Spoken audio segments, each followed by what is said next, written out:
challenge. Nge-challenge ya, Iya. nge-challenge.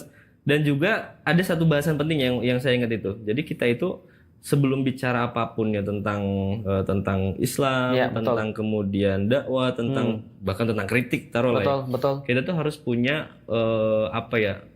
Ustadz tuh bilangnya apa ya? Kayak tempat yang nggak bisa diganggu oleh orang Base lain. camp. Base camp. Nah Iya, itu betul. gimana tuh? Nah, jadi gini, kita itu ketika kita mau keluar kemana-mana, kita tuh harus ada sesuatu tempat kita merasa aman. Iya, Itu iya. paling penting. Jadi tempat kita merasa aman, tempat kita menjadi diri sendiri. Nah, jadi ketika kita pergi keluar untuk ekspansi, kalau ada apa-apa kita bisa balik ke rumah. Iya, Kalau kayak base camp tadi. mualafnya gitu ya. Ya, kalau aku mualafnya, contoh misalnya aku berangkat dari situ, itu yang aku kuasai. Sejarah aku kuasai. Berarti ketika aku pergi ke tempat yang lain untuk ekspansi, Betul. ketika misalnya aku perlu tempat kembali, aku bisa kembali di situ.